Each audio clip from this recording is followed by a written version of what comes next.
नमो नमः। मूकं करोति वाचालं पंगुं लंघयते गिरिं यत्कृपातमहं वंदे परमानंद माधव।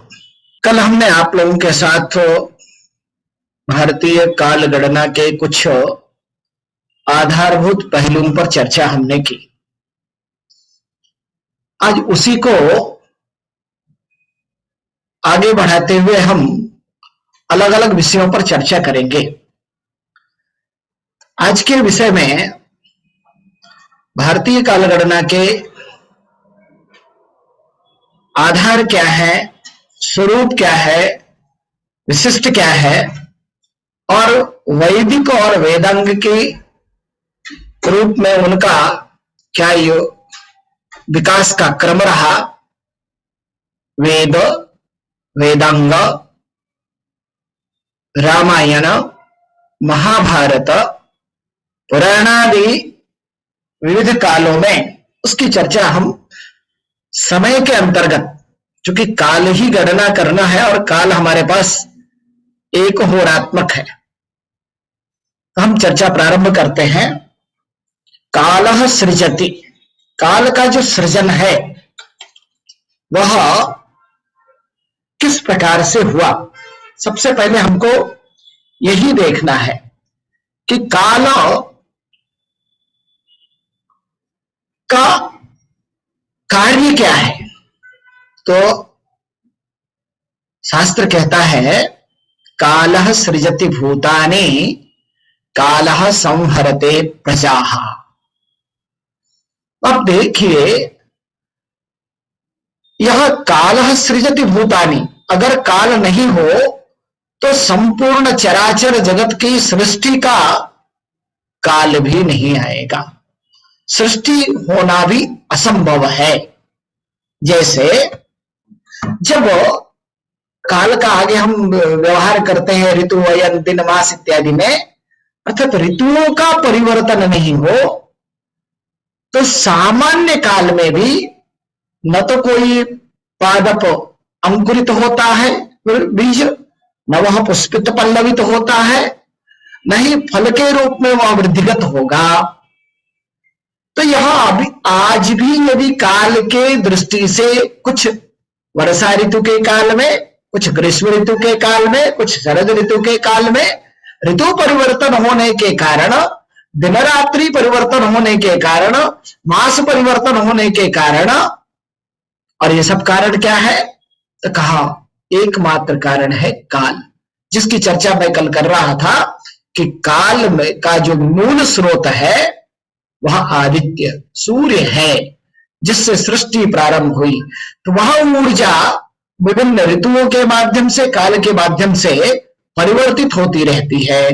तो यह जिस प्रकार से काल में ही जातक जन्म लेता है, बाल्यावस्था होती है, किशोरावस्था होता है और वह एक महामानव बनने की ओर अग्रसर हो जाता है, तो यह काल सृजन के लिए आवश्यक है, यह काल इतिहास के लिए आवश्यक है।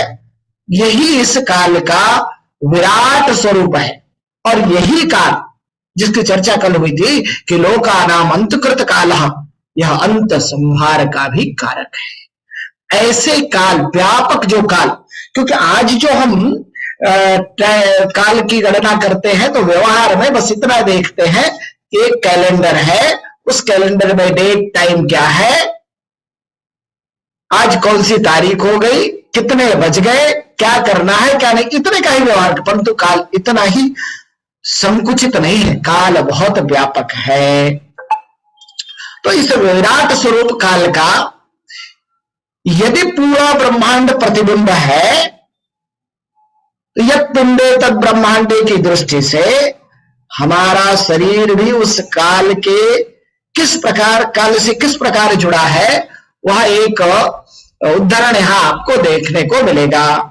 कहते आत्मा रवि शीतकरस्तु चेतः सप्तम धराज शशिजोथ वाणी ज्ञानम सुखम चंद्र गुरुर्मदश्च शुक्रः शनि काल नरस्य दुखम।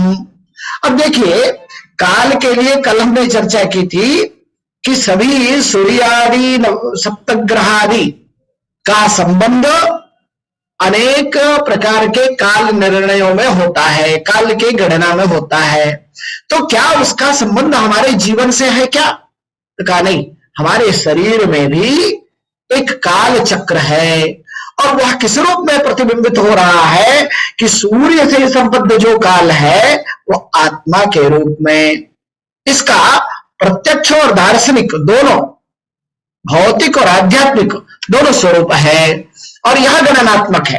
अब काल देखिए हमारे सृष्टि के साथ जुड़ रहा है और यदि हम अन्य सृष्टि को छोड़ भी दें तो जातक मनुष्य के जीवन से इसको कैसे देगा?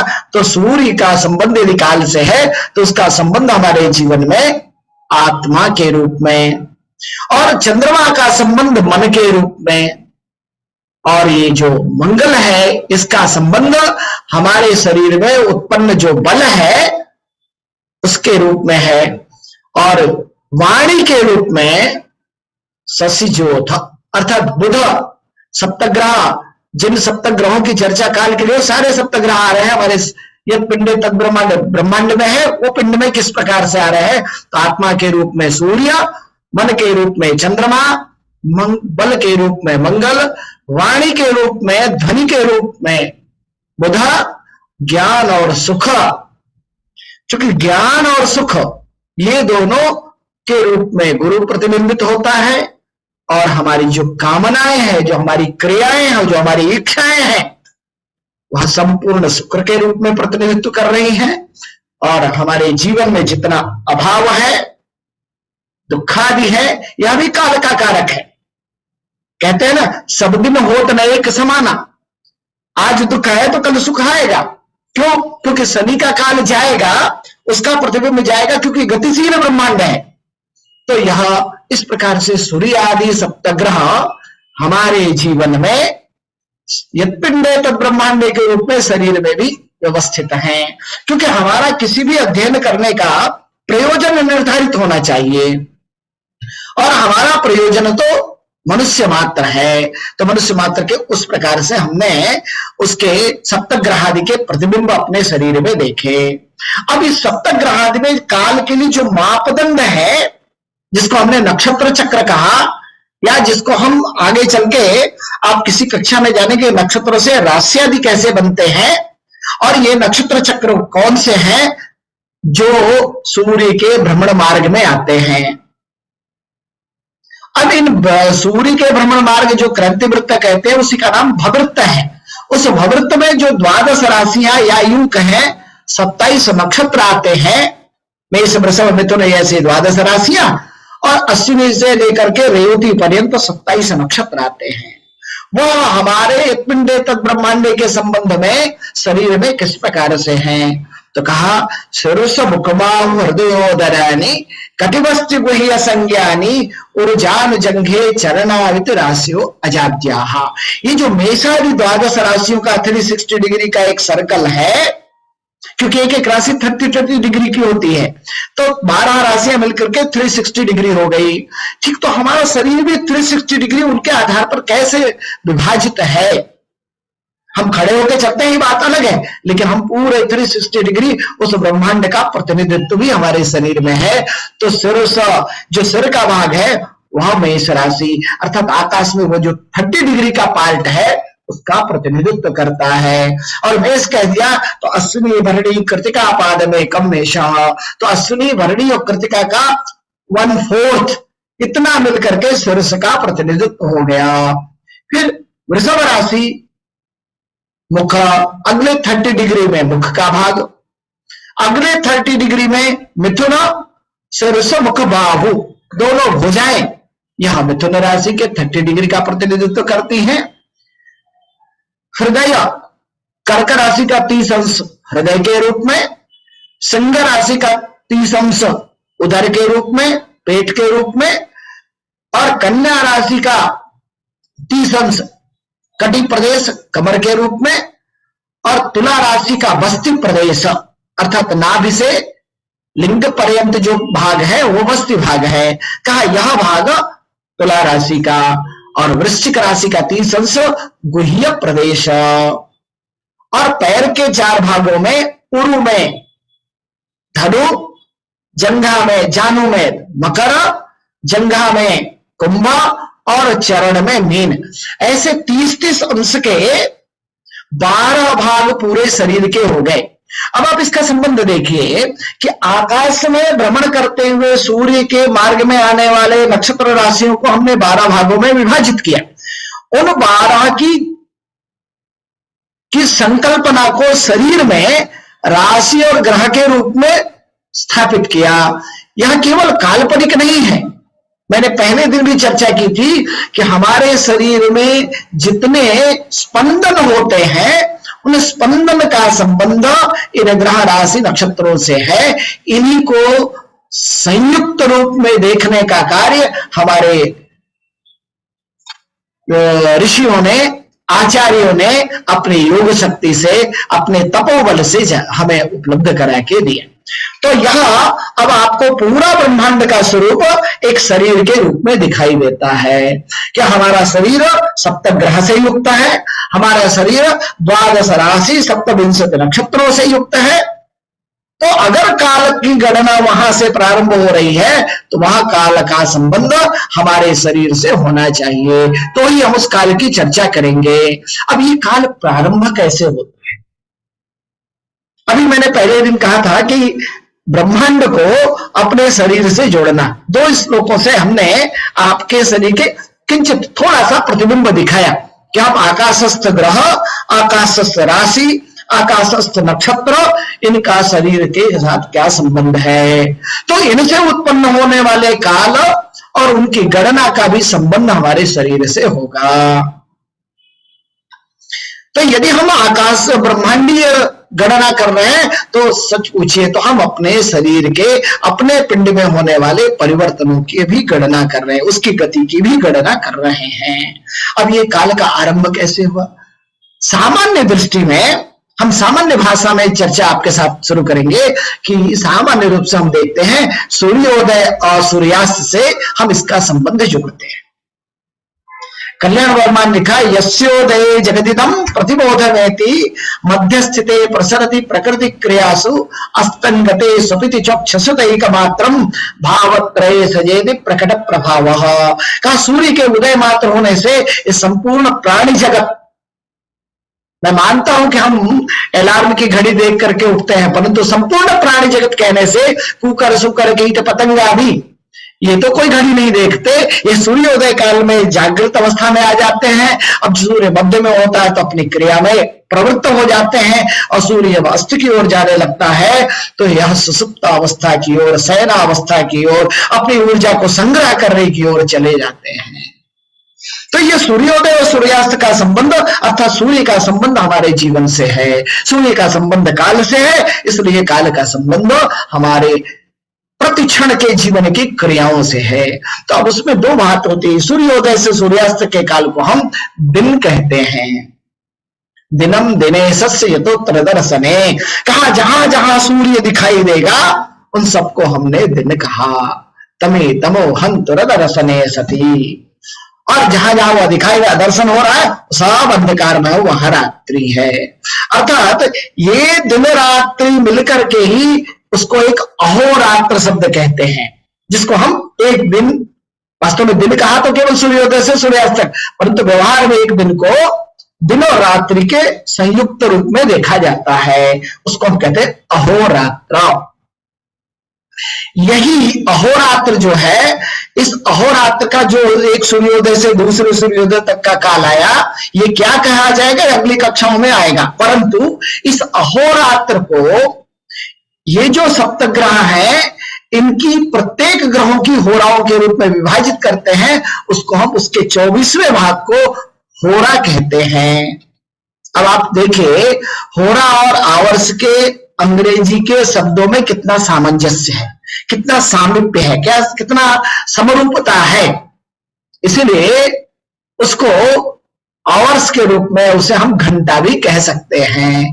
तो जिस सनातन परंपरा के काल गणना में एक अहोरात्र को 24 भागों में विभाजित किया, और आज हम जिस घड़ी का प्रयोग करते हैं उसको भी 24 भागों में हम AM PM के रूप में 12-12 घंटे में विभाजित कर देते हैं, 12 दिन के 12 रात्रि के। तो ऐसे इसको हम होरा अर्थात घंटा के रूप में, अर्थात इससे प्रतिबिंबित होता है कि आज जो व्यवहार में काल है घड़ी का, वहां हमारी भारतीय काल गणना के इसी क्रम का एक भाग है।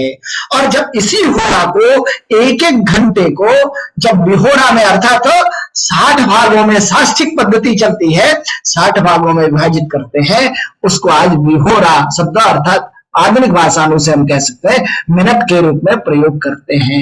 और इसे जब साष्टिक पद्धति में विभाजित करते हैं अर्थात एक होरा के 3600 भाग कर देते हैं, 3600 भाग हो जाते हैं, तो वहां प्रहोरा शब्द कहलाता है। और यह आज के व्यवहार में सेकंड के रूप में व्यवहारित हो रहा है। यह शब्द हमने क्यों प्रयोग किया कि आपका संबंध भारतीय काल परंपरा से वर्तमान के स्वरूप को हम कैसे कनेक्ट करेंगे, इसको जानने के लिए आवश्यक है। अब यही काल हो रहा तो हमने जान लिया, परंतु इसको जानने का अगर कोई काल ज्ञान करना है तो हम कैसे करें? ठीक है, आज हमारे पास कैलेंडर है, डेट देख रहे हैं, दिन देख रहे हैं, और घड़ी है तो समय देख रहे हैं, परंतु कि कौन सी होरा बीत गई, कितना समय बीत गया, पूर्वाह्न गया, अपराह्न गया, मध्याह्न गया, मध्य रात्रि आई, सूर्योदय है, संध्याकाल है, अनेक प्रकार के कालों की गणना कैसे करें?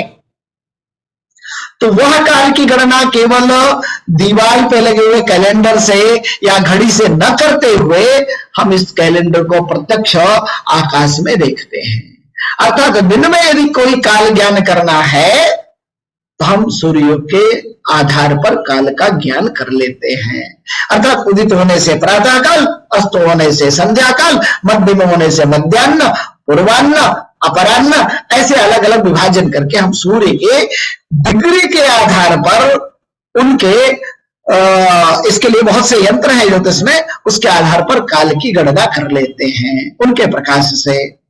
अगर ये काल ज्ञान मुझे रात्रि में करना है तो रात्रि में जिन ध्रुवादि नक्षत्रों की और स्थिर नक्षत्रों की चर्चा हमने कल की, जिनकी आगे नामकरण के साथ आपके सम्मुख विस्तार से चर्चा होगी, उन नक्षत्र के दर्शन से, नक्षत्र की स्थिति से रात्रि में काल का ज्ञान किया जाता है। तो अब हमें 24 घंटे में अर्थात एक होरा में हम काल का ज्ञान कैसे करेंगे, इसका आधार मुझे प्रकृति के सानिध्य में मिल रहा है, उस ब्रह्मांडीय शक्तियों से प्राप्त हो रहा है जो सूर्य और दिन और रात्रि के रूप में उपस्थित हो रहा है। अब ठीक है, हमने कुछ का तो संबंध जोड़ा, क्या इतने ही संबंध हैं या और भी संबंध है? तो यदि इनको हम कुछ स्टेप बाय स्टेप कुछ कॉन्क्रीट बिंदुओं में ले आए तो हम कह सकते हैं कि भारतीय काल गणना के कुछ मुख्य आधार जो आपके साथ चर्चा करेंगे वह क्या है? कहा वह पृथ्वी, सूर्य, चंद्र, मंगल, बुध, गुरु, शुक्र, शनि, ये सप्तग्रह। और ये सप्तग्रह की अभी मैंने चर्चा की, ये सप्तग्रह एक सौर मंडल, सौर परिवार के भाग हैं, और वह सौर परिवार का संपूर्ण प्रतिबिंब पृथ्वी पर निवास करने वाले संपूर्ण प्राणियों में दिखाई देता है, और उसी प्रतिबिंब का संबंध जोड़ करके उसका प्रभाव भी अध्ययन हम करते हैं। तो काल का प्रभाव हमारे जीवन में होता है वह सप्तग्रहों के माध्यम से, जो थोड़ी देर पहले हमने आपसे चर्चा की। इसी तरह इन ग्रहों के भ्रमण के मार्ग में जो अश्विनी भरणी कृतिका आदि करके रेवती पर्यंत 27 नक्षत्रों की कल्पना है, ये कल्पना मात्र नहीं है, ये आकाश में दृश्य है, ये प्रत्यक्ष है। इन्हें 27 भागों में क्यों विभाजित किया, इसका कारण भी है, और ये 12 राशियों में क्यों विभाजित हुए, ये भी कारण है। इनके सबके कारण गणितीय कारण है और मनुष्य के जीवन की गतिविधि कारण है। इन दो कारणों को जोड़ करके ये देखा जाना चाहिए। तो अश्विनी भरणी कृतिका आदि करके रेवती पर्यंत 27 नक्षत्र। अब इन 27 नक्षत्रों को 360 डिग्री में यदि हम देखते हैं तो एक नक्षत्र 13 अंश 20 कला का होगा। ऐसे 13 अंश 20 कला पर स्थित तारा पुंजों को मिला करके जो नक्षत्रों की का निर्णय आचार्यों ने किया कि किस नक्षत्र में कितनी ताराएं होंगी, उनका स्वरूप क्या होगा, उनका स्वभाव क्या होगा, उनकी स्थिति क्या होगी, ये सब विस्तार की बात है। तो इस प्रकार से नक्षत्र आदि आधार है। वो कहां है? ब्रह्मांडीय सौर परिवार में है। यह सूर्यादि ग्रह नक्षत्र आदि। ठीक इसी प्रकार इन 27 नक्षत्रों में 12 राशियों का अर्थात 30-30 अंश के 12 भाग किए गए। उन 12 भागों में जितनी नक्षत्र दिखाई देते हैं उनको मिलाने से एक आकृति विशेष बनती है। आकृति हम कुछ और भी कल्पना कर सकते हैं, परंतु जो आचार्यों ने नाम दिया कि मेष वृषभ मिथुन कर्क सिंह कन्या, अब आप सोचिए ये तो ज्योतिष पढ़ा रहे हैं, इसमें काल कहाँ आया? तो सूर्य मेष संक्रांति से वृषभ संक्रांति में, वृषभ से मिथुन में, मिथुन से कर्क में जाता है तो सौर मास बनाता है, तो ही काल की गणना होती। बिना राशि की चर्चा किए हम काल के बारे में चिंतन ही नहीं कर सकते। ठीक इसी प्रकार तो यह 12 राशियां 30-30 डिग्री की मिलकर के 360 डिग्री मिलकर के मेष वृषभ मिथुन कर्क सिंह कन्या तुला वृश्चिक धन मकर कुंभ मीन, ऐसे 12 राशियों के, अब इन राशियों के नामकरण में, इन राशियों के आकृति में, इन राशियों के पृथ्वीवासियों पर पड़ने वाले प्रभाव स्वभाव, इन सबका अध्ययन एक विस्तार का विषय है। क्योंकि हम कोई भी कार्य, जैसा पहले भी कहा, बिना प्रयोजन करेगा तो काल गणना भी मनुष्य के उत्कर्ष के लिए, पुरुषार्थ चतुष्टय की सिद्धि के लिए, आश्रमों 4 आश्रमों में जीवन को सहजता से यापन करने के लिए और सर्वजन कल्याण के लिए इनके अध्ययन करना है। तो ऐसे मैंने पहले कहा, इनके जैसे मीन है, मछली, कुंभ, धनु, सिंह, ऐसे जितनी राशियां हैं इन सब के नाम के पीछे उन जीवों के जो गुण धर्म है उनका संबंध भी इस राशि में होने वाला प्रभाव प्रतिबिंबित करता है। अब ये सब जो 2-3 बातें हमने कही, हमने सप्तग्रहों की बातें कही, तो केवल भारतवर्ष की, चूंकि भारतीय काल गणना की बात हो रही है, भारतवर्ष में काल गणना के मुख्य आधार ये ग्रहादि नक्षत्रादि राशियादि तो ही है, इसके केंद्र बिंदु में सौर और चांद्र, इन दोनों को आधार करके हम इस गणना को मूर्त स्वरूप देते हैं। अर्थात उनके भ्रमण मार्ग के आधार पर ही हम गणना का निर्माण करते हैं। परंतु भारत से इतर अन्य देशों में या तो वो सौर गणना ही लेते हैं अथवा वो चांद्र गणना लेते हैं। किसी एक गणना से, इसका कारण क्या है कि हम दोनों गणनाओं को एक साथ प्रयुक्त में लाएं या केवल एक को लें? यहां हमारे जीवन में जितने प्रयोजन हैं उसको यदि संपूर्णता से पूर्ण करना है तो सौर और चांद्र दोनों का समन्वय होना आवश्यक है। और उसके साथ साथ और क्या होगा? काल की जो शुद्धता है और सूक्ष्मता है वह इन दोनों गणनाओं के माध्यम से ही होगा, क्योंकि संपूर्ण हमारी क्रियाएं केवल सौर मान से संपादित नहीं होती, केवल चांद्रमान से संपादित नहीं होती, उसमें नवविध काल मान की जिसकी चर्चा आगे होगी, उन सबका संपादन करने के लिए उनकी आवश्यकता होती है।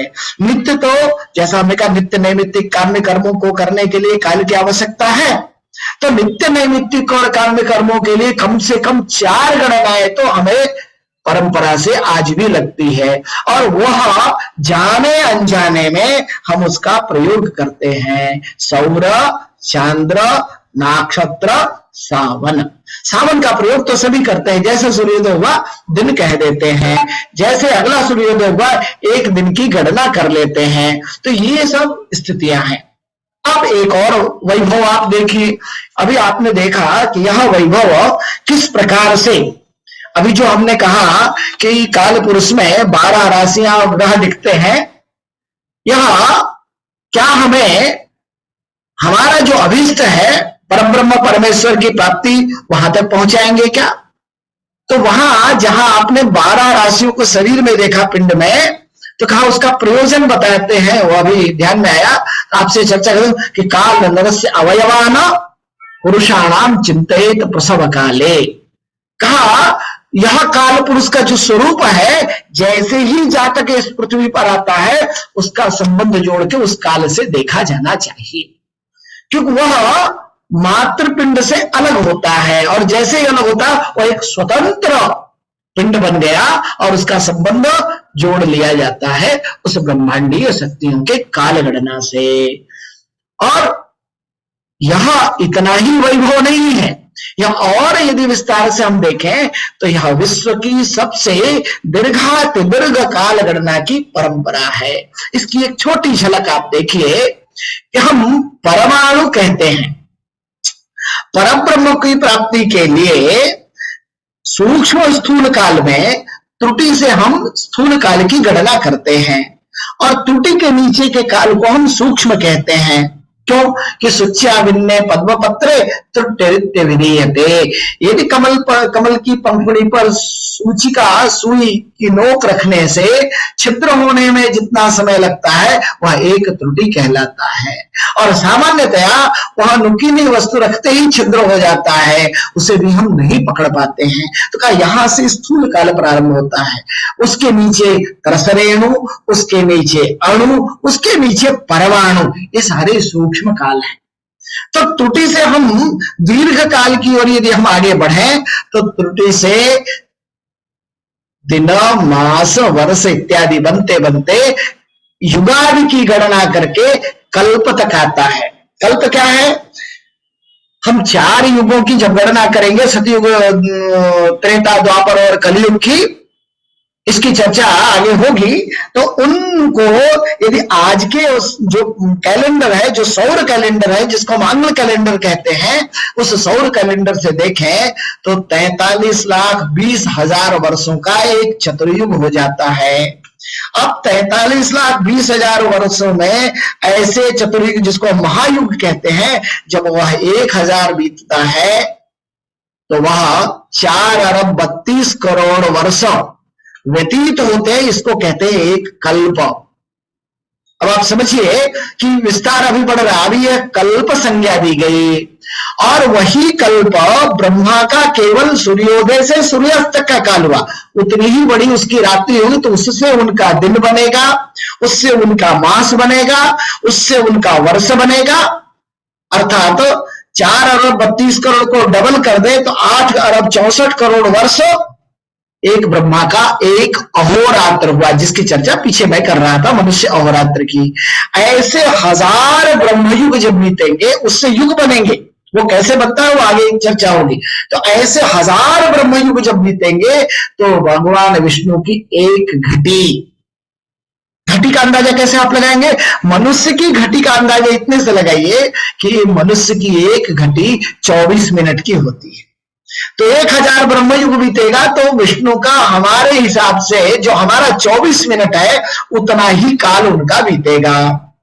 अर्थात ये इकाई, हम कहते हैं विष्णु भगवान है, ब्रह्मा भगवान है, शिव भगवान है, परंतु वह काल की दृष्टि से, उज्जैन में स्थित महाकाल की दृष्टि से यह एक यूनिट भी है, काल की संज्ञा है। इसलिए भगवान कहते हैं मैं काल भी हूं। तो 1000 ब्रह्मयुग का एक विष्णु की घटी, अर्थात हमारे 24 मिनट के बराबर।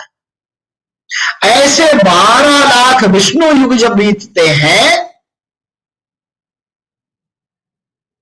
कह नहीं सकते भगवान शिव महादेव रुद्र की आधी घटी अर्थात 30 पल अर्थात 12 मिनट, इतना काल बीतता है।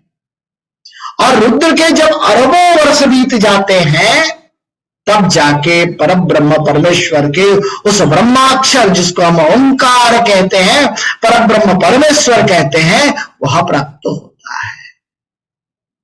अर्थात यह इतने बड़े काल गणना का विवेचन संभवतः मेरी जानकारी में अन्यत्र किसी भी परंपरा में नहीं है, यह मात्र भारतीय कालगणना की परंपरा में आता है। अब उनको सबको सौर वर्ष में हमने इसलिए नहीं बताया कि अब वो गणना करने की क्षमता आज की इकाइयों में नहीं है, तो हम ठीक है, अब हम ब्रह्मा के युग की बात नहीं करेंगे, लेकिन वर्तमान जो कल्प चल रहा है उस कल्प का जो मनवंतर है उतने की चर्चा तो कर सकते हैं। उतने का उपयोग हमारे ऋषियों ने इससे लेकर के कहां तक, कितने दूर तक, अर्थात एक त्रुटि से लेकर परब्रह्म परमेश्वर तक के ब्रह्माक्षर तक की गणना एक ज्योतिर्विद के लिए, एक गणित शास्त्र के अध्येता के लिए यह केवल विष्णुलोक, ब्रह्मलोक, विष्णुलोक और शिव ऐसे तीन नाम नहीं है, केवल आराध्य देव नहीं है, यह काल के एक व्यापक स्वरूप, इसलिए यह विराट पुरुष कहलाते हैं। ऐसे देवताओं को अब इस विराटता का एक दूसरा स्वरूप भी देखें। यह पूरा जो गणना है यह 14 लोक, पौराणिक दृष्टि से इसको हम 14 लोक कहते हैं। हम जहां रह रहे हैं यह भूलोक है, भूलोक से नीचे 7 लोक और ऊपर 5, ऐसे कुल 14 लोकों की कल्पना की गई है। और उन कल्पनाओं का संबंध भारतीय कालगणना से है। वास्तव में हम प्रयोग किसी किसी कालगणना का करते हैं, संपूर्ण को जानने का हमारे पास समय नहीं है, क्योंकि अभी हमारे पास रोटी, कपड़ा और मकान, उधर पूर्ति से ही समय नहीं बचता है, तो हम परब्रह्म परमेश्वर के उस विराट स्वरूप का अध्ययन कैसे करेंगे। लेकिन ऋषियों ने वो मार्ग हमारे पास उपलब्ध करके दिया। तो ये 14 लोक जो है वह अतल, वितल, सुतल, तलातल, महातल, रसातल, पाताल, और ये तो रहे भूलोक के नीचे। और यही भूलोक के ऊपर भूरलोक, स्वरलोक, महरलोक, जनलोक, तपोलोक और सत्यलोक। अब मेरा कहना यह है कि यह ब्रह्मांड खंड का ये जो संपूर्ण लोक आपने देखा, यह सौर मंडल के, इसी सौर मंडल के अंतर्गत है। ऐसे अनेकानेक सौर मंडल हैं। अभी एक प्रश्न आया, हाँ बैक करिए, अभी लोक की ही अभी स्लाइड्स रखिए। अभी एक प्रश्न आया था आपके ग्रुप पर कि यह पृथ्वी तत्व से पहले उन तत्वों को कैसे देखा जाए, क्योंकि पृथ्वी तत्व जब तक नहीं है, जब तक भूमि नहीं है, तब तक यह जल और अग्नि इत्यादि की कल्पना कैसे की गई।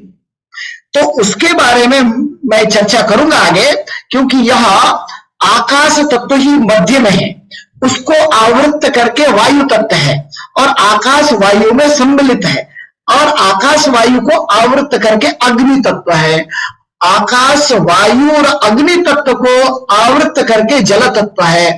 और जब ये चारों तत्व मिलते हैं तब 5वां तत्व पृथ्वी तत्व बनता है। यहाँ मुझे एक पंक्ति याद आ रही है, तुलसीदास जी ने रामचरितमानस में उत्तरकांड में लिखा कि अति विचित्रतः लोक अनेका, रचना अधिक एकते एका, कोटिक चतुरानन गौरीसा, अगणित उडगन रवि रजनीसा। कहा ऐसे रवि, सूर्य और रजनीश, चंद्रमा अनेक है, अगणित है। और ये कैसे, नाना भांति सृष्टि विस्तारा, यह सृष्टि का बहुत बड़ा विस्तार है। इसी पुराण में, इसी विराट भगवान के असंख्य, इसको ऐसे देखा गया कि विराट भगवान के जो रोमकूप है वह असंख्य है। इनके असंख्य रोमकूपों के तुल्य भी ब्रह्मांडों की संख्या भी असंख्य है। अर्थात हमारे ऋषि महर्षियों ने अपने त्रिकालदर्शी दृष्टि से केवल इस ब्रह्मांड को नहीं देखा, अन्य ब्रह्मांडों को भी जोड़ने का इन लोकों के माध्यम से यह एक सौर मंडल, यह हमारे लोक की कल्पना है, ऐसे अनेक लोकों की कल्पना करते हैं। वहीं इसी लोक में काल का संबंध वायु से भी, सप्त वायु आप सभी जानते होंगे, आवह, प्रवह, उद्वह, संवह, सुवह, परिवह, परावह, और ये जो सप्त वायु है, इन वायुओं का तत्वों का रंगों से संबंध है, इन रंगों का हमारे स्वभाव से संबंध है, इन स्वभावों का काल से संबंध है। तो ऐसे विराट पुरुष वाले इस दीर्घाति दीर्घ काल वाले जो काल गणना की पद्धति है, अब इसको थोड़ा सा यदि हम देखें तो आकाश तत्व, आकाश के या ब्रह्मांड खंड, ब्रह्मांड है ना, ब्रह्म का अंड, यहाँ संपूर्ण 2 कटा है जिसकी कल चर्चा हमने की थी, स्वर्णांड।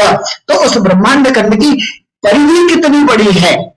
अब आप ध्यान दें कि जिस सौर परिवार की बात करते हैं हमारे ग्रंथकारों ने, उसकी परिधि भी गणना करके निकाली। तो क्या कहा कि यह 18 करोड़ 71 लाख 20,692 अरब योजन इस ब्रह्मांड की, इस सौर परिवार की परिधि है। अब इतने विस्तार वाले परिधि के एक सौर परिवार के काल गणना की चर्चा आचार्य ने इस प्रकार की, तब जाकर के ऐसे अनेकों ब्रह्मांडों के काल गणना की चर्चा करते हुए ब्रह्मा से विष्णु, विष्णु से रुद्र तक की अर्ध घटी तक की कल्पना की गई। और कल्पना नहीं, क्योंकि गणना, गणित कभी काल्पनिक नहीं होता है, यह प्रत्यक्ष शास्त्र है। तो गणनाएं 1 के बाद 2, 2 के बाद 3, 3 के बाद 4, जैसा मैंने कल आपसे कहा था कि हमारे यहाँ दिन का जो नियामक है वह हर गणो वार नियामक।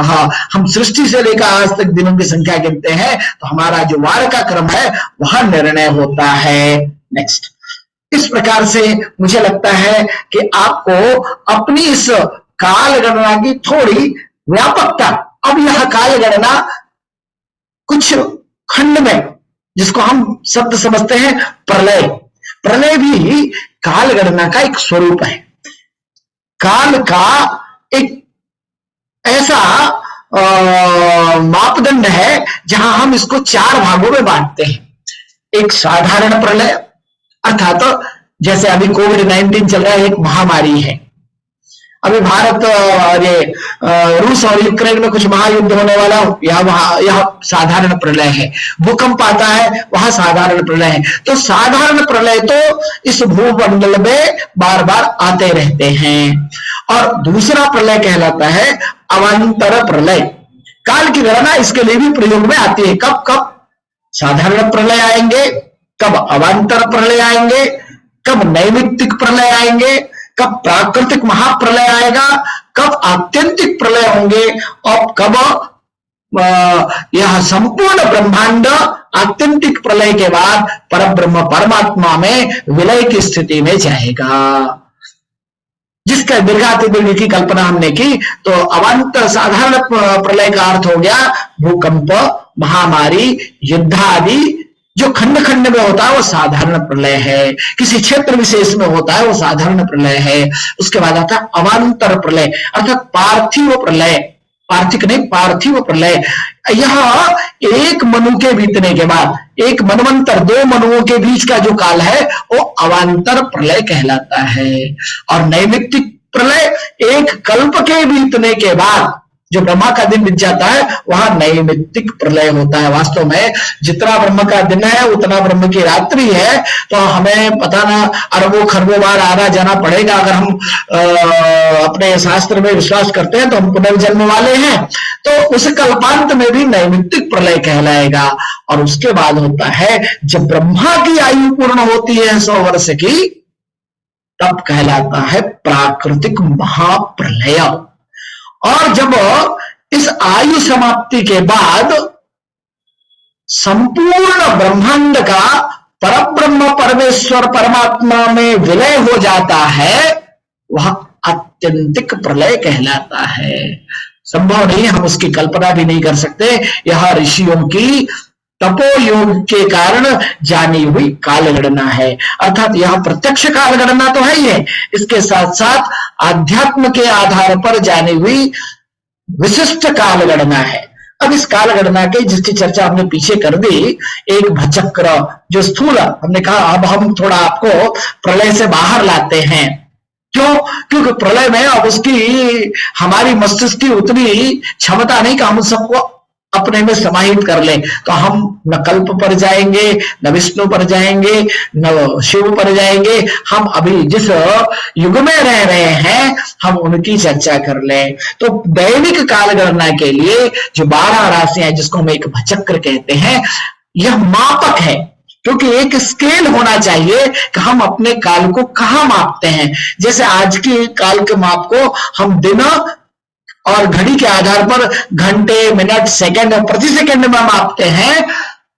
भारतीय परंपरा में काल गणना को एक भचक्र 12 राशियों के एक पैमाने पर मापा जाता है, क्योंकि सूर्यादि ग्रहों का संक्रमण होता है। 27 नक्षत्रों के पैमाने पर मापा जाता है और नक्षत्रों के 108 चरण है, अर्थात 25% एक एक नक्षत्र होते हैं।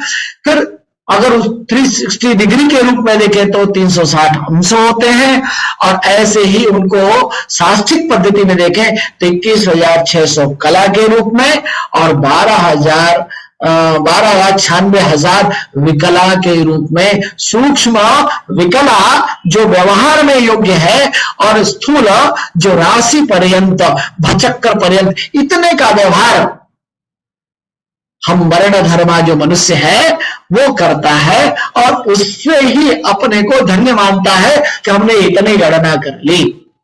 परंतु जैसा मैंने पहले कहा था पहले दिन कि जो हम संकल्प लेते हैं वह इस काल से लेकर के विष्णु और शिव के काल तक जोड़ने का हमें काम करता है।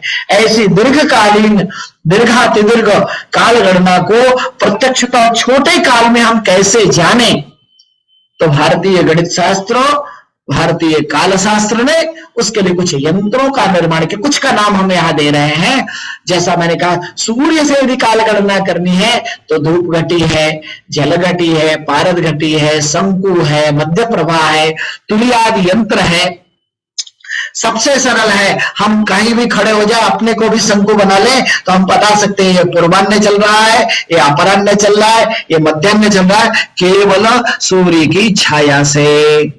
और रात्रि में हमें देखना हो तो जैसा मैंने पहले कहा, हम रात्रि में नक्षत्र दर्शन से नक्षत्रों की दिशाओं को जानते हुए, क्योंकि इसके लिए थोड़ा आकाश दर्शन का अभ्यास होना हुआ रात्रि में काल जानने के लिए। दिन में काल जानने के लिए सूर्य की गतिविधियों के जो एस्ट्रोनॉमिकल स्थितियां हैं वो जानने की जरूरत है। वह उत्तरायण में है, दक्षिणायन में है, उत्तर गोल में है, दक्षिण गोल में है, किस अक्षांश में हम काल जानना चाहते हैं, किस रेखांश में हम काल जानना चाहते हैं, ये सब विषय थोड़ा सिद्धांत ज्योतिष के अंतर्गत आता है। उसको जान करके हम धूप घटी, जल घटी, पारद घटी, शंकु और विभिन्न मध्य प्रभा, तुरीय आदि जो यंत्र है, बहुत से यंत्र है, सम्राट यंत्र है। आपको कभी समय मिले तो जयपुर का जंतर मंतर, उज्जैन का वेधशाला, दिल्ली के जंतर मंतर, ऐसे वेधशालाओं पर जाए तो आपको ऐसे यंत्र मिलेंगे जो बिना कैलेंडर के आपको तिथि, वार, नक्षत्र, योग, करण सब कुछ आकाश में दर्शन कराने की क्षमता रखते हैं। ये तो रहा दीर्घ और प्रयोग में कैसे हम सामंजस्य बिठाएंगे। अब आ जाइए थोड़ा इसका संबंध क्या, अभी ये सारी स्थितियां आई कि क्या यह वैदिक काल में था, तो कुछ उदाहरण हमने आपके लिए वहां से लिया है कि ऋग्वेद में पंच संवत्सर मयम युगाध्यक्षम प्रजापतिम दिनत्तरचन महासांग प्रणम्य शिरसा शुचि। यह आज जैसे हम कलयुग, द्वापर, त्रेता और सतयुग की बात करते हैं तो वहां गणना के, अब देखिए इसमें भी थोड़ा भेद है। यह जो पंच संवत्सरात्मक युग है, इसके 5 नाम दिए। संवत्सर का लक्षण अलग है, परिसंवत्सर का लक्षण अलग है, ईदावत्सर, अनुवत्सर और इदवत्सर, ये वत्सर नाम वर्ष। इन 5 वर्षों को, इन संवत्सरों को मिला के 5 संवत्सर, संवत्सर मतलब आप जानते हैं जो होलिका हम जलाते हैं उसको संवत कहते हैं, और एक संवत से दूसरी संवत तक, अर्थात एक वर्षारंभ से दूसरे वर्षारंभ तक एक वर्ष, ठीक है ना। इस वर्ष को ऐसे 5 वर्षों का नाम इन्होंने लिया, संवत्सर, परिवत्सर, इदावत्सर, अनुवत्सर और इदवत्सर। ये 5 मिलकर के एक युग की कल्पना है जिसका उल्लेख वेदों में मिलता है। तो युग शब्द यहाँ युगाध्यक्षम दिखा ना, युग शब्द आज भी व्यवहार में है और वेद काल में। वेद की चर्चा क्यों किया? क्योंकि वेद को अपौरुषीय माना गया। उसके काल निर्धारण में आधुनिक विद्वान कुछ भी कहे, कोई 5000 वर्ष कहता है, कोई 10,000 बताता है, कोई 1,00,000 वर्ष कहता है, कोई करोड़ों वर्ष कहता है, लेकिन भारतीय परंपरा तो उसे अपौरुषेय वेद भगवान का स्वरूप मानता है कि यह न तो कभी हुआ है और न कभी नष्ट होने वाले, यह शाश्वत है। तो हम उस विभाग में नहीं जाएंगे, लेकिन जो काल के कुछ विषय वहां उपलब्ध होते हैं उसकी चर्चा मैंने की। इसी तरह ब्राह्मण ग्रंथों में तैत्तिरीय ब्राह्मण का एक उदाहरण यहाँ दिया हुआ है। अग्निर्वा संवत्सर आदित्य परिवत्सर चंद्रमा ईदावत्सर वायुर अनुवत्सर। अब देखिए बता रहा है किसके कारण क्या क्या संवत्सर के नाम हैं, इसका विस्तार से अध्ययन करना चाहिए। तो पंच संवत्सर का, अब यह संवत्सर का मास किसका है, वर्ष किसका है, यह एक अलग शोध का विषय है। नेक्स्ट, अब वेदों में कुछ लोग कहते हैं कि अभी जो आज काल गणना है ये संपूर्ण वेदों में नहीं मिलता, चंद्रमा का उल्लेख चांद्रमान का नहीं मिला, परंतु ऋग्वेद की संहिता में सूर्य मासा विचरंता दिवी, यहाँ चंद्रमा का उल्लेख मास शब्द से किया गया है। जब हम आगे जाएंगे तो हम जानेंगे कि सूर्य की संक्रांति जिस चांद्रमास में पूर्णिमा से पूर्णांत के बीच में या अमांत से अमांत के बीच में होता है उसे ही चांद्रमास कहा गया। तो वहां चंद्रमा के लिए मास शब्द का भी प्रयोग किया गया। तो वह इससे लगता है कि आज जो हम मास शब्द का प्रयोग चंद्रमा की गणना का प्रयोग कर रहे हैं यह केवल आधुनिक नहीं है, यह वैदिक काल से परंपरा से आ रहा है। दूसरा, समुद्रागरणम वादि संवत्सरो अजायत अहोरात्राणि, जिस अहोरात्र शब्द की चर्चा मैंने कुछ देर पहले की थी, वह अहोरात्र शब्द भी, और सूर्य चंद्र बसौ धाता यथा पूर्वम कल्पयता, सूर्य और चंद्र इन दोनों का वर्णन अर्थात काल गणना के लिए अहोरात्र के लिए इनका उपयोग, इनका प्रयोग और इनकी स्थिति का ज्ञान हमारे वैदिक काल में भी उपलब्ध होते हैं। तो ये कहना, ये आशंका व्यक्त करना कि ये सारे विषय आधुनिक है, पूर्व में नहीं थे, क्योंकि वेद तो अति प्राचीन है, अपौरुषेय है, तो वहां भी इनका उल्लेख है। इसी तरह ऋतुओं का कारण, ऋतुओं का कारण क्या है कि पूर्वाम अनु प्रदिशम पार्थिवाना अमृत्यु नाम प्रशासक विधाना अनुष्ठु। अब ये यहाँ ऋतु नाम पार्थिवानाम अमृत्यु नाम, सूर्य के कारण ऋतुओं का परिवर्तन होता है, तो ऋतु भी काल गणना का एक इकाई है, यह भी यहाँ उल्लिखित दिखाई देता है। इसी तरह युग शब्द की भी व्याख्या, देवानाम पूर्वे युगे सतः सदा जायतः, यहाँ युग शब्द चाहे उसको हम पंच संवत्सरात्मक युग के रूप में ले या आज के कलयुग द्वापर और त्रेता के रूप में ले, ऐसे युग शब्द का भी प्रयोग, और युग के अर्थात इस शब्दों का प्रयोग हुआ, इससे अर्थ क्या निकलता है कि इन गणनाओं का प्रचलन वैदिक काल में भी हुआ करता था। नेक्स्ट, अब देखिए, अभी मैंने ऋग्वेद की कुछ बातें कही, कुछ ब्राह्मण ग्रंथ की बातें कही। यजुर्वेद में युग, ये जो युगमान दिया है यहाँ, त्रिंशत्यानाम सृष्टम षष्ठिरब्धः षड् ऋतो अयने मासः द्वादश सूर्याः श्रीरेतत् पंचगुणम युगम। ये कहते हैं कि वर्ष में 366 दिन, 6 ऋतु, 2 अयन और 12 सौर मास होते हैं, और इसका 5 गुणित कर दे तो वो जो पंच संवत्सरात्मक युग है पंचगुणम युगम, वह 5 गुणित जो युग हो जाएगा। अब देखिए यहाँ और कुछ दृष्टिगोचर नहीं कर, यहाँ हमें देखना है एक वर्ष में आने वाले स्थूल रूप से 366 दिनों का उल्लेख है, वर्ष भर में आने वाले 6 ऋतुओं का उल्लेख है, वर्ष में आने वाले 2 अयन उत्तरायण और दक्षिणायन का उल्लेख मिलता है, 12 सौर मासों का, ये आज भी यथावत वही 2 अयन है, वही 6 ऋतु है, वही सौर मास 12 सौर मास है।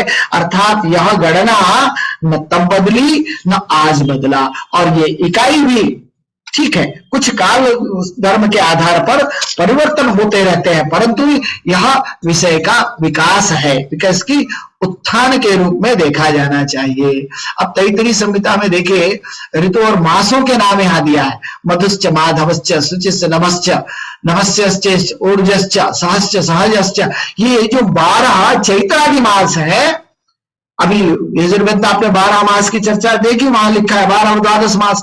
यहां उन 12 मासों के नामकरण भी दिए हैं। जैसा उद्घाटन के दिन आचार्य कह रहे थे कि जिस मास की पूर्णिमा पर जो नक्षत्र होगा उसका नाम लिया जाएगा। तो तैत्तिरीय संहिता में इन 12 मासों के नामकरण भी उपलब्ध होते हैं। अर्थात ये गणना तब भी प्रचलन में था।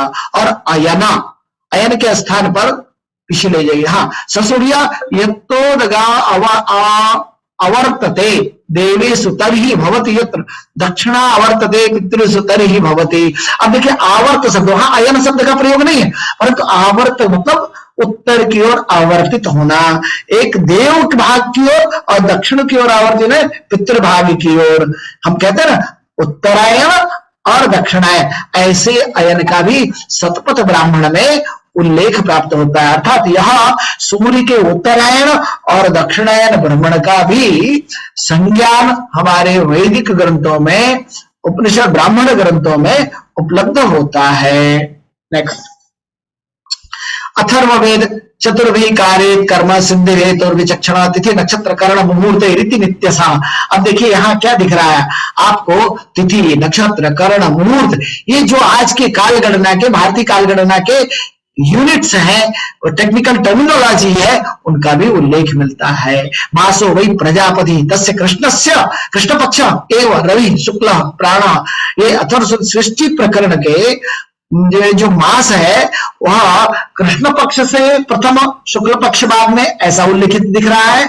कहीं कहीं तैत्तिरीय ब्राह्मण के में अमांत मास और पूर्णांत मास दोनों की चर्चा आती है। आज भी व्यवहार में भारतवर्ष में कुछ अमांत मास और कुछ पूर्णांत मास को लिया गया है, ठीक है ना। इस प्रकार से ये उसी अमांत और पूर्णांत को दिखाने के लिए चंद्रमा की किस प्रकार से कलाएं बढ़ती घटती है, एक छोटा सा झलक आपके लिए दिखाया है। नेक्स्ट, और तिथि एक गुणा प्रोक्ता नक्षत्रम जो चतुर्गुणम वारश्चाष्ट गुणा प्रोक्त करणम षोडशान्वित द्वात्रिंशत् असो गुणो योगस्तारा षष्ठी समन्वित चंद्र सतगुण प्रोक्त तस्मात् चंद्र बलाबलम।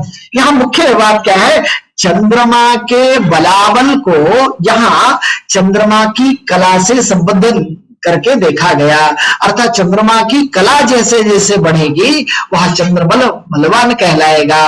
कला का ह्रास जैसे जैसे होगा, अर्थात आज हम तिथियों के कला के रूप में जिस प्रकार से वर्णन करते हैं वो उल्लेख यहाँ अथर्ववेद के इस उल्लेख में मिलता है। वही वार आदित्य सोमो भौमश्चता बुध बृहस्पति भार्गव शनिश्चर एते सप्तदिनाधिपाः, इनका उल्लेख भी प्राप्त होता है। चूंकि समय हमारे पास अभी कम है तो कुछ बातें हम केवल इंडिकेट करेंगे, फिर चर्चा हम आगे करेंगे। नेक्स्ट, रामायण के काल में आप सभी जानते हैं, रामायण में राम जन्म का उल्लेख आता है, वहां भी मास तिथि पक्ष इत्यादि का उल्लेख आता है। उनके राज्य, अर्थात रामायण के हर प्रकरण में जहां जहां काल का वर्णन है संपूर्ण काल के रूप में ग्रह नक्षत्र आदि मास वर्षादि का वर्णन आता है। अर्थात यह त्रेता युग की चर्चा है। त्रेता युग में भी जो उल्लेख आज के वर्तमान में कई मास और पक्ष तिथियां उल्लिखित हैं वो सब उस समय भी नक्षत्र आदि के रूप में भी उल्लिखित किए गए। नेक्स्ट, महाभारत में भी वही पंच संवत्सर अनुवत् संवत्सर जाता अपिते कुरु सत्तमाः पांडुपुत्रा विराजन्त पंच संवत्सरा, ये भी पंच संवत्सर का जो उल्लेख ऋग्वेद में है और महाभारत काल में भी मिलता है। महाभारत में तो अनेकानेक, इस पर तो एक विशिष्ट और अलग ही वार्ता की जा सकती है, अनेकानेक उल्लेख मिलते हैं, चाहे वो ग्रहण के उल्लेख हो, चातुर्मास के उल्लेख हो, नक्षत्रों के उल्लेख हो, या विभिन्न प्रकार के ये मास के जो घसर पक्ष इत्यादि उनका भी उल्लेख, जैसे यहाँ लिखा भी है कि अधिमास 6 मास का उल्लेख, 13 दिन के पक्ष का उल्लेख, और कार्तिक मास से वर्ष के प्रारंभ का उल्लेख, और ग्रहणों का उल्लेख, ये सब विषय, ये सब क्या है, काल गणना के प्रमुख स्तंभ दिखाई देते हैं जो आज भी यथावत भारतीय परंपरा में, तो अभी आपने त्रेता में देखा, द्वापर में भी देखा, और पौराणिक काल में भी अनेक पुराणों में इस काल परंपरा का विशिष्ट वर्णन प्राप्त होता है। यहाँ हमने केवल प्रतिनिधित्व मात्र से मत्स्य पुराण और पद्म पुराण के दो विषय आपके सम्मुख रखा है मैंने। चूंकि समय हमें इजाजत नहीं, इसलिए सब चर्चा ज्यादा नहीं कहेंगे।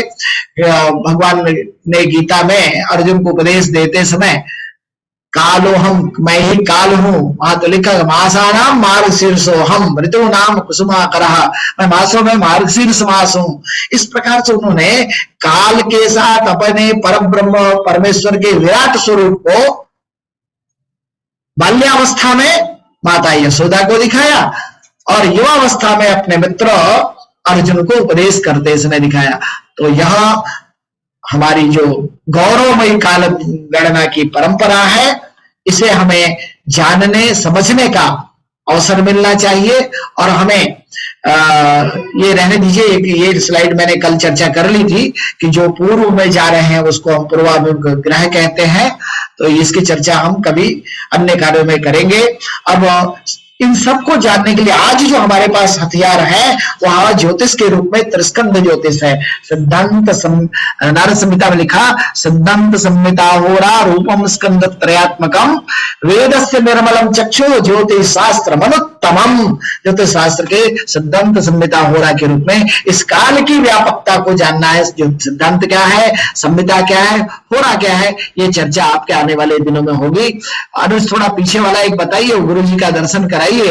वहां वाजसेयी संहिता में एक जगह लिखते हैं प्रज्ञानाय नक्षत्र दर्शनम और याद से गणकम, अर्थात तो उस काल में जो गणना करने वाले उनको गणक कहा जाता, भी ज्योतिषी को गणक दैवज्ञ ज्योतिर्विद कहा जाता है। तो यह धूलि कर्म है, यह पाटी कर्म है, यह गणना का कर्म है। अन्य शास्त्रों के साथ साथ मुख्यतया गणित शास्त्र के इस गणना का, काल शास्त्र में प्रवीणता का एक उल्लेख ऐसा भी आता है कि मात्स्य ऋषि ने सुबह समय में कार्य, एक शुभ समय दिया और उसमें कोई कार्य कराया और वह उत्कृष्टता को, सफलता को प्राप्त हुआ। तो इससे यह संकेत मिलता है कि मुहूर्त की भी चर्चा हमारे ब्राह्मण ग्रंथों में आता है। तो ऐसे आप सभी नक्षत्र दर्शन करने वाले और गणक बने, ऐसी कामना करते हुए मैं आज के इस व्याख्यान को यहीं विराम देता हूं। धन्यवाद।